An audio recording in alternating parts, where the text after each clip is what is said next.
তার জীবনটি চলে যায়। ইতিমধ্যেই জানা যায় কেন তাকে দুনিয়া থেকে সরিয়ে দেওয়া হয়েছে। পারভেজ নামের এই ছেলেটি তার নিজ ক্যাম্পাসে শেষ বিদায় নিয়েছে। ক্যাম্পাসের সামনে পারভেজ তার দুই বন্ধুকে নিয়ে সিঙ্গারা খাচ্ছিল। সেখানে দুই নারী শিক্ষার্থীও দাঁড়িয়ে ছিলেন। তারা মনে করে ওরা তাদেরকে নিয়ে হাসাহাসি করছে, তাই তারা কাউকে খবর দেয় খুব সম্ভবত বয়ফ্রেন্ড হবে। ক্যাম্পাসের বাইরের তিনটা ছেলে এসে পারভেজদের কাছে হাসাহাসির কারণ জানতে চাইলে উভয় পক্ষের মধ্যে কথা কাটাকাটি হয়। বিশ্ববিদ্যালয়ের কর্মকর্তারা বিষয়টি মিটমাট করে দেন, কিন্তু ওই তিন যুবক আরো কয়েকজনকে নিয়ে এসে পারভেজ ক্যাম্পাস থেকে বের হতেই তাকে ছুরিয়াঘাত করে। একটা ছুরিয়াঘাত ঠিক হৃৎপিণ্ডের উপর পড়ে, 1 ইঞ্চি একটা ক্ষত হয়ে যায়। দুনিয়া ত্যাগ করেন পারভেজ। একেবারে তুচ্ছ একটা ঘটনাকে কেন্দ্র করে জীবন দিতে হয় পারভেজের। প্রাইম এশিয়া বিশ্ববিদ্যালয়ে পড়তো সে। পারভেজ যখন ইন্টারে পড়তো ময়মনসিংহের টাউন হলের পাশে একটা মেসে থাকতো সে। রয়্যাল মিডিয়া কলেজের ছাত্র ছিল। কি হাসি খুশি নির্মল একটা ছেলে, সালাম দিয়েই যেন এসে নুয়ে যেত। এই হাসি তার জন্য কাল হলো। পারভেজের এই বিদায়ের মাধ্যমে তাদের ক্ষমতা প্রদর্শন করেছে। এই জঘন্যতম ঘটনার দ্রুত বিচার নিশ্চিত করুন। ভিডিও ফুটেজ আছে, অসংখ্য প্রত্যক্ষদর্শীর সামনে সে চির নিদ্রায় ঘুমিয়ে গিয়েছে।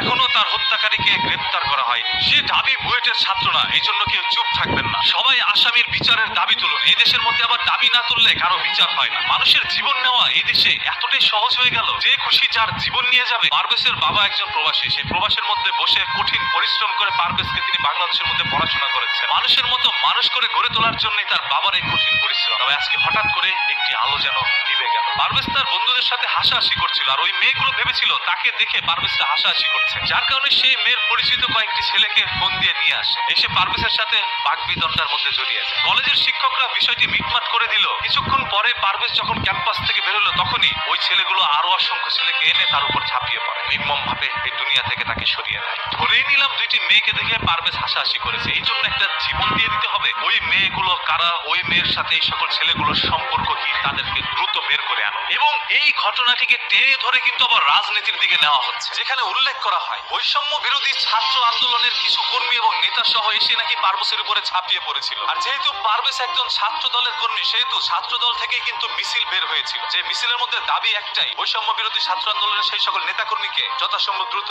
গ্রেপ্তার করা হোক। ছোট্ট ঘটনাকে কেন্দ্র করে বিষয়টি রাজনীতির দিকে মন নিয়েছে। কোনটা সত্য মিথ্যা এখন পর্যন্ত পুলিশ তদন্ত করে বের করতে পারে, তবে তদন্তের কাজ চলছে। হয়তোবা